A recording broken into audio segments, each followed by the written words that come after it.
meu irmão, minha irmã, a paz do Senhor e Salvador Jesus Cristo.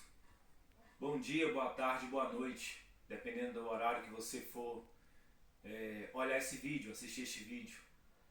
Antes de tudo, nós queremos aqui mandar um abraço para alguns conhecidos, alguns amigos que têm nos assistido na Bahia, no Maranhão, em alguns outros lugares do nosso país.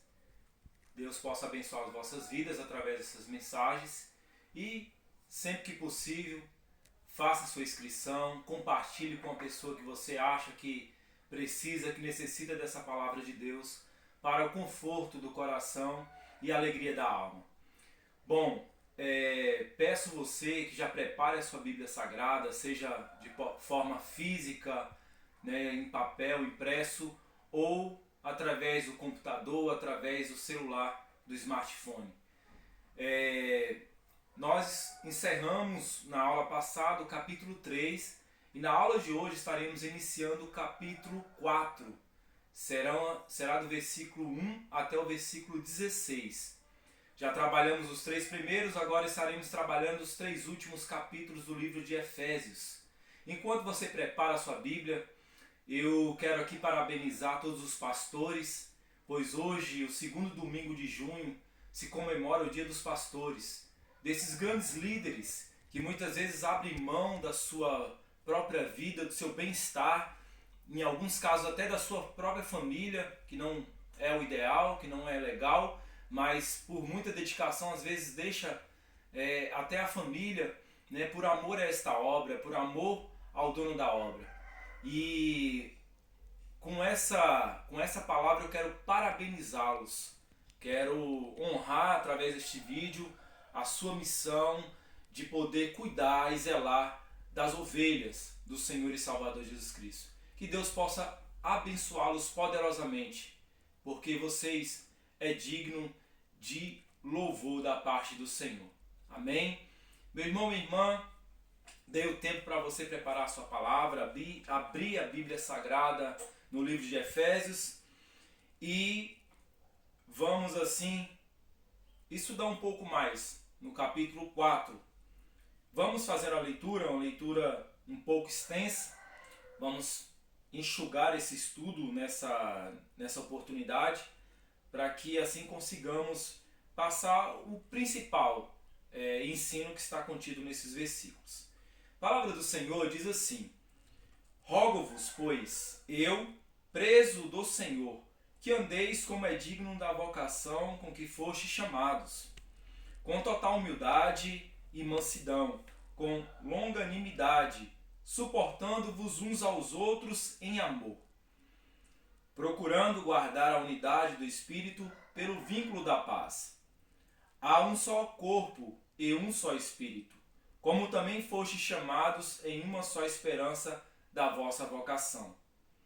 Um só Senhor, uma só fé, um só batismo. Um só Deus e Pai de todos, o qual é sobre todos e por todos e em todos. Mas a graça foi dada a cada um de nós, segundo a medida do dom de Cristo.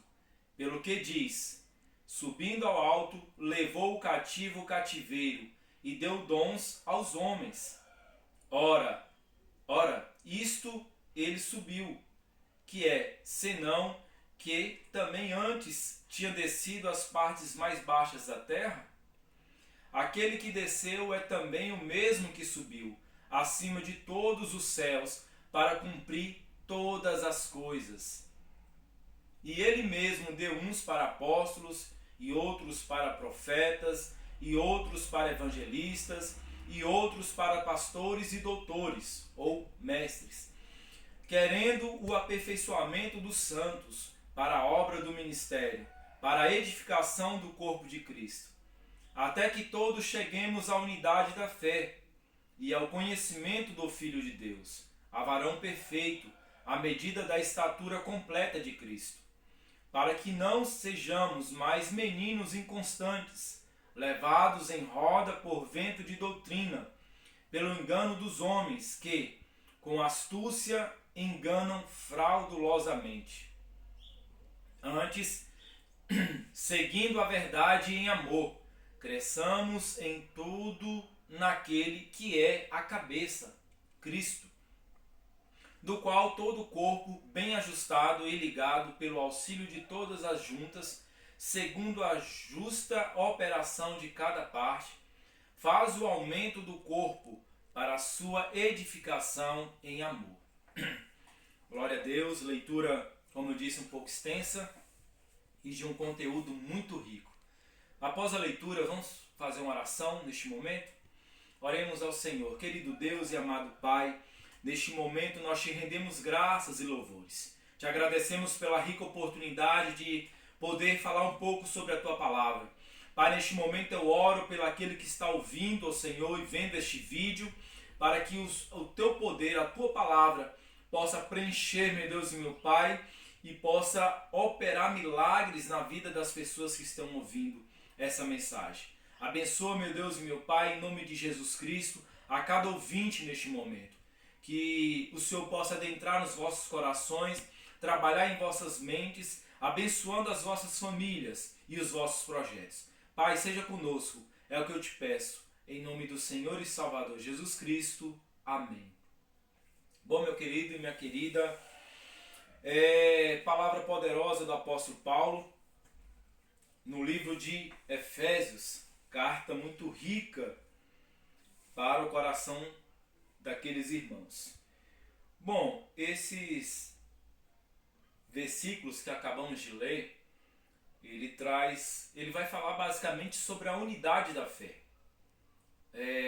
O apóstolo Paulo, nos 3 primeiros capítulos, ele embasou ou falou sobre a doutrina, né? Ele explanou sobre a doutrina aos irmãos, sobre a doutrina da riqueza em Cristo Jesus, para que os irmãos entendessem, os irmãos de Éfeso, da igreja de Éfeso, na cidade de Efésios, para que os irmãos pudessem entender a riqueza de poder servir ao Senhor e Salvador Jesus Cristo. A riqueza de poder fazer parte do corpo de Cristo e da família do nosso Deus Todo-Poderoso. Paulo nessa carta lança, nesses 3 primeiros capítulos, e nesses últimos capítulos, no capítulo 4, 5 e 6, ele agora coloca como um dever para os irmãos, de cumprir aquilo que o Senhor colocou em vossos corações. Ou seja, eles têm um entendimento agora teórico, anteriormente, nos 3 primeiros capítulos, e agora vão colocar em prática, nos últimos capítulos, o Evangelho de Cristo, o poder de Deus, a maravilha do Senhor e Salvador Jesus Cristo. O versículo 1 vai dizer: rogo-vos, pois. Essa palavra rogo-vos, ela tem o entendimento de um convite para a pessoa tomar uma atitude, para que a pessoa tome uma atitude, para que a pessoa assuma a responsabilidade de servir ao Senhor e Salvador Jesus Cristo. E essa outra palavrinha, pois, ela dá uma conotação aqui das referências anteriores, né, da teoria, e agora passando para um outro estágio na vida cristã. Não mais de prática apenas, ou melhor dizendo, não apenas só de teoria, mas agora com prática. Sabemos que em toda a ciência e todo estudo, e principalmente na vida cristã, a teoria e a prática, elas têm que andar juntas. É importante andar juntas, caminharem juntas, para que possamos ter êxito, para que possamos ter assim vitória. Interessante ainda que ele fala o preso do Senhor. Na minha Bíblia está escrito o preso do Senhor. Mas no original grego, a palavra é preso no Senhor. E aí Paulo ele não está se lamuriando, reclamando, se colocando como vítima, se vitimizando ou com mimimi. Não, pelo contrário. Paulo aqui, quando ele fala preso no Senhor, ele está alegre, ele está contente. Ele é glorificado porque é uma forma dele servir o Senhor. Ele está preso, mas está servindo o Senhor mesmo em prisões. Uma forma diferente de servir o Senhor. Na aula passada falávamos sobre Paulo estando orando de joelhos, se pondo pelos irmãos de joelhos, E interessante saber que ao lado de Paulo tinha um guarda da guarda pretoriana, que eram cerca de 16 mil em todo o Império Romano. Essa guarda era a mesma guarda também que prestava serviço diretamente para o Império Romano. Então Paulo teve a oportunidade de pregar para muitos desses homens. Imagino eu, Paulo, de joelhos, orando, clamando ao Senhor pela vida dos irmãos de Efésios, e esse guarda olhando para ele. O que se passava talvez na mente deste homem? Olhando para um homem que estava preso, mas estava orando, intercedendo, não por si próprio, mas intercedendo por outras pessoas. Interessante a gente deixar isso claro, porque todas as vezes que a gente vai ler a Bíblia, estudar a Bíblia, a gente precisa tirar os óculos do século XXI e colocar os óculos do século que foi escrita a carta. Nessa oportunidade aqui, nessa ocasião, melhor dizendo, é o século I. Paulo escreve essa carta em meados de 60 a 62 depois de Cristo. Então está no século I. Então Paulo aqui, ele é preso no Senhor. Então ele tem alegria nisso. E ele diz aos irmãos que andeis, pois a palavra de ordem agora, nesses últimos capítulos, é andar, é se movimentar, é poder demonstrar em prática este amor, essa unidade da parte do Senhor. Então andeis como é digno da vocação com que foste chamados. Então, para que os irmãos tenham dignidade, Paulo escreve mostrando, irmãos, tenham dignidade, anda com dignidade, segundo a vocação, segundo o chamado que Deus fez para cada um de vocês. Versículo 2 diz que e esse chamado ele tem que ser com humildade e mansidão, com longanimidade, suportando-vos uns aos outros em amor. E o versículo 3, procurando guardar a unidade do Espírito pelo vínculo da paz. Paulo orienta aqui que os irmãos possam andar dignamente, com humildade. A palavra humildade aqui não está dizendo sobre pobreza. Eu sou de uma família humilde, que arremete a uma pobreza, a um estado de miséria. Não. Aqui é um estado em que o irmão possa dar valor, colocar primeiramente a Cristo na sua vida, depois os outros e por último a si próprio. Ou seja, ele não se colocar numa posição achando ser melhor e nem pior que os outros, mas sendo aquilo que verdadeiramente ele é.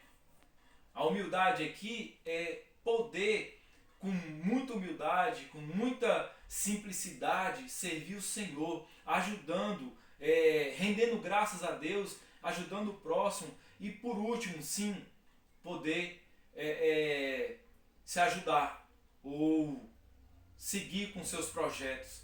Paulo deixa isso bem claro quando está preso. Paulo não estava orando para as suas necessidades. Paulo estava orando primeiro a Deus, glorificando a Deus, ao Senhor, reconhecendo o seu sacrifício, e depois ele ora aos irmãos, para que os irmãos pudessem entender que os irmãos eram muito importantes para o Senhor e muito importante para aquele homem, aquele pai na fé. Hoje comemora o dia do pastor, nada mais do que falar do apóstolo Paulo, que foi um grande missionário, apóstolo e pastor também dessa igreja, iniciou o trabalho nessa igreja. E fala ainda sobre mansidão, servir com mansidão. Mansidão não é uma pessoa ser boba, abobalhada, não, pelo contrário. A mansidão aqui significa, uma pessoa saber que é forte, saber que tem força, mas toda essa força está sob o seu controle. Isso é que é mansidão. Imagina um lutador, vamos colocar um lutador de MMA. Eu nunca lutei nada praticamente na vida. Contra um profissional de MMA provocando. Eu vou provocá-lo. Se ele cair nessa provocação, coitado de mim. Eu devo ir a óbito, naturalmente. O homem é mais forte, é mais habilidoso, porque luta, porque pratica há anos. Então, ele tem que tomar uma posição ou se colocar como uma pessoa mansa.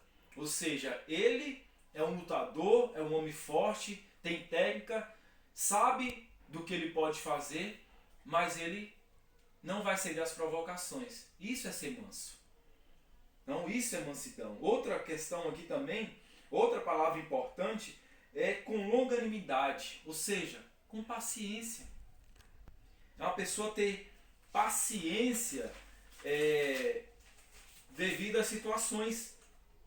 Independente da situação, ele tratar ali com paciência, com tolerância, agir com equilíbrio nos momentos difíceis, nas adversidades. Isso é, dependendo do momento, ele está tranquilo, está paciente. Um momento como esse, né, em que o mundo todo está sofrendo com a Covid-19, mas a pessoa ali permanece ali longânimo, paciente, confiando no Senhor, que tudo vai voltar à normalidade, ou voltará, ou terá êxito novamente. Amém? Outra palavra importante aqui que Paulo vai falar é suportando-vos uns aos outros em amor. Né? Muitas vezes a gente fala, tem que suportar o irmão em amor, mas a gente dá uma outra conotação, ou um outro significado para essa palavra. O suporte aqui não é de tolerar, de ter que engolir aquela pessoa. Não, pelo contrário. Aqui no grego, essa palavra ela quer dizer suporte, apoio. Dá apoio àquela pessoa, suporte. Irmãos, todas as pessoas precisam de um suporte, precisam de um apoio. Precisa que a gente tenha humildade ao tratar, mansidão. Muitas vezes a gente não se coloca no lugar da outra pessoa, não sabe como aquela pessoa está, e já vem logo em mente a gente tratar a pessoa conforme ela nos tratou. Mas não é isso que o Senhor nos ensina em sua palavra. Pelo contrário, o Senhor diz que se o inimigo tiver sede, dê de beber. Ou seja, é tratar o mal com o bem. Paulo está basicamente também ensinando isso aqui para os irmãos. E no versículo 3, procurando guardar a unidade. Paulo está falando sobre unidade, procurar guardar a unidade, não a uniformidade. Uniformidade é algo exterior. Né? Você entrar numa loja, por exemplo, está todo mundo ali uniformizado, né? Todo mundo ali com as mesmas roupas, com o mesmo modo de tratar, de lidar com as pessoas, com o público. Paulo não está falando disso, de algo exterior, está falando de algo interior. Unidade é algo interior, que surge de dentro para fora. Unidade é algo que tem que estar em pauta nesses últimos tempos. Precisamos de unidade, unidade nas igrejas, unidade no mundo, unidade de forma geral. E Paulo está falando de uma igreja que antes era separada. Antes era visto como o povo judeu e o povo gentil, mas que através do sacrifício de Jesus Cristo esses dois povos se uniram e uniram-se a Cristo. Paulo está falando dessa igreja. Agora Paulo está falando na prática para que os irmãos devam praticar essa unidade. E essa unidade ela é através do Espírito, do vínculo da paz. Todo aquele que tem paz com Deus, meu irmão, ele consegue se relacionar com qualquer pessoa. Quando você vê uma pessoa que não sabe se relacionar com outra pessoa, que maltrata, que trata com palavras pesadas ou até palavras ruins, essas pessoas não têm paz em si. Quando a pessoa tem paz em si, paz com Deus, ela consegue lidar com as demais pessoas. Então essa unidade, guardar essa unidade, ela depende de um vínculo através da paz. E o versículo 4, 5 e 6, fala assim: há um só corpo e um só espírito, como também fostes chamados em uma só esperança da vossa vocação. Um só Senhor, uma só fé, um só batismo. Um só Deus e Pai, o qual é sobre todos e por todos e em todos. Ele vai falar de um só corpo. Olha que maravilha. Quem é esse corpo? Somos nós, a igreja. Quem é a cabeça? Cristo. Então, um só corpo é a igreja. Ele está se referindo à igreja que foi comprada com alto preço. Outra coisa aqui é a questão de um só Espírito. Que Espírito é esse? É esse Espírito que dá vida à igreja, é o Espírito Santo. Nós estamos ligados na igreja através do Espírito Santo de Deus. É um só Espírito, como também foste chamados em uma só esperança. Qual a esperança do cristão, meu irmão, minha irmã? A esperança de um arrebatamento. A esperança é de Jesus ir buscar a sua igreja e os mortos serem ressuscitados primeiros e os nós que estivermos vivos sermos transformados para encontrar com o Senhor nos ares. Essa é a nossa esperança. Ele vai falar também no versículo 5 de um só Senhor. Quem é o Senhor? É Jesus. É o Kyrios. É aquele que conquistou a igreja. É aquele que é o Senhor e Salvador. É aquele que tem domínio sobre as nossas vidas. Além de Senhor, vejamos também aqui uma só fé. Essa fé aqui fala sobre doutrina. Estamos ligados em uma mesma doutrina, a doutrina de Cristo.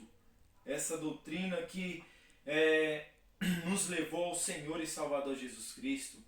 E um só batismo.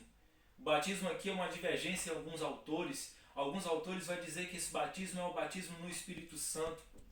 Outros vão dizer que é o batismo em águas. E eu vou defender aqui que é o batismo em águas, um só batismo, onde é você batizado em nome do Pai, do Filho e do Espírito Santo, onde você publicamente diz à população, à sociedade, que você agora deixou o velho homem e agora vive uma nova vida em Cristo Jesus. Esse é um só batismo. E um só Deus e Pai de todos, pois Deus e Pai de todos. Deus é o Criador de todos. Deus criou a todos. Mas Deus se torna Pai de poucos ou de alguns, porque para se tornar filho de Deus, a pessoa precisa se arrepender dos pecados, precisa aceitar a Jesus como o único e suficiente Salvador de vossa vida, o qual é sobre todos. Então o Senhor é sobre todos. Além de Deus e Pai, Ele é sobre todos. Ele é superior. Ele está em estado de soberania, ele é superior. E além disso, sendo superior, ele também e por todos, né? Sobre todos, de forma superior, e além disso também ele é por todos, ele opera na vida de todos. E em todos, através do Espírito Santo de Deus, ele está em todos, ele está em corações, nos corações que aceitaram de bom grado a pessoa do Senhor e Salvador Jesus Cristo. Né? E por todos revela o domínio de Deus e em todos que ele está habitando em nós, para a glória e louvor do seu próprio nome. Versículo 7. A seguir, mas graça foi dada a cada um de nós, segundo a medida do dom de Cristo, pelo que diz, subindo ao alto, levou cativo o cativeiro, deu dons aos homens. Ora, isto, ele subiu, que é, senão que também antes tinha descido às partes mais baixas da terra? Aquele que desceu é também o mesmo que subiu, acima de todos os céus, para cumprir todas as coisas. Então o Senhor Jesus Cristo, ele morreu, mas ao terceiro dia ele ressuscitou e foi glorificado. Nessa glorificação, ele tira da mão do demônio, tira da mão do mal as nossas vidas, pois éramos cativos, estávamos em cativeiros, estávamos em vícios, estávamos presos ao pecado, mas Cristo, ao morrer, descer às partes mais baixas e depois subir aos céus, ele é glorificado e recebe todo o poder nos céus e na terra. Ele nos tira do cativeiro, pois nós éramos merecedores da ira de Deus, da condenação eterna. Mas Cristo, Paulo está dizendo agora que eles já não estão mais condenados, já não são mais condenados, mas agora estão livres e libertos para a glória do Senhor e Salvador Jesus Cristo. Pois Ele, na cruz do Calvário, conquistou a nossa vitória e levou o cativo, tirou da mão. Nós éramos escravos do demônio, éramos escravos do mal. Agora nós somos escravos de Cristo. Agora vivemos para Ele. E essa escravidão aqui é um paradoxo, é uma escravidão em liberdade. Nós servimos porque o adoramos. Nós servimos porque reconhecemos a sua majestade. Nós adoramos porque reconhecemos o seu senhorio. Apressando um pouco mais aqui, versículo 11 a seguir diz que e ele mesmo deu uns para apóstolos, e outros para profetas, e outros para evangelistas, e outros para pastores e doutores, ou mestres, como diz algumas traduções. Paulo vai dizer aqui, vai dar ênfase a alguns ministérios, né, como apóstolos, que através dos apóstolos foram fundadas, ou foram ali alicerçadas a palavra, o evangelho do Senhor. E vai falar ainda sobre os profetas, né, homens que pregavam a palavra de Deus, que não tinham ainda a Bíblia Sagrada, mas a inspiração via totalmente do Espírito Santo para eles pregarem a palavra do Senhor. Vai falar ainda sobre evangelistas, né, os apóstolos pregavam, ensinavam, e os evangelistas eram aqueles missionários itinerantes que iam em busca das almas perdidas. E, por fim, vai falar sobre pastores e doutores, ou pastores e mestres. É aquele que cuida e aquele que, ao mesmo tempo, alimenta com a palavra do Senhor. É o mesmo que prega, que ministra, que ajuda. Né? A vida do pastor é uma vida de cuidado, é uma vida de direção, é uma vida de ajuda àquele que necessita da palavra do Senhor. Versículo 12, querendo o aperfeiçoamento dos santos. Então esses homens, esses ministérios são levantados, são adquiridos, são oferecidos aos irmãos e irmãs para o aperfeiçoamento dos santos, ou seja, para ajudar os santos, para a obra do ministério, para a edificação do corpo de Cristo. Então os pastores, esses homens de Deus, levantam ou comissionam, multiplicam a palavra de Deus para que esses outros irmãos dêem continuidade, possa dar continuidade à obra do Senhor e possa fazer de forma aperfeiçoada, ou seja, sem brechas, sem lacunas, mas de forma aperfeiçoada, de forma edificada, para que o nome do Senhor seja glorificado. No versículo 13, até que todos cheguemos à unidade da fé, né? Sejamos únicos na fé, tenhamos essa unidade e ao conhecimento do Filho de Deus. E sejamos varões perfeitos à medida da estatura completa de Cristo. O maior exemplo aqui, para chegarmos a uma perfeição, é a pessoa de Cristo. Cristo, sim, foi um homem perfeito, foi um ser humano perfeito, que todos nós, que você, que eu, que nós devemos seguir e devemos imitar, para que sejamos ou para que cheguemos a uma posição de varão perfeito. Versículo 14, para que não sejamos mais meninos inconstantes, levados em rodas por vento de doutrina, pelo engano dos homens com que, com astúcia, enganam fraudulosamente. Aqui Paulo adverte, para que não sejam mais meninos. Agora eles já conhecem a doutrina, já conhecem os fundamentos da doutrina. Agora os irmãos, eles devem não mais ser mais meninos na fé, podendo ser levados por rodas de doutrina. Surgiu uma doutrina nova, surgiu uma igreja, uma congregação nova, surgiu um movimento novo, vou participar. Não.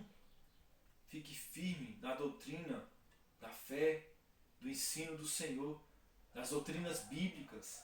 Por isso a necessidade, meu irmão e minha irmã, de nós estudarmos, de nós nos esmerarmos na palavra do Senhor, para que não possamos ser presas fáceis para heresias ou para doutrina, para qualquer tipo de doutrina que não seja a doutrina bíblica verdadeira. Paulo está enfatizando isso para os irmãos.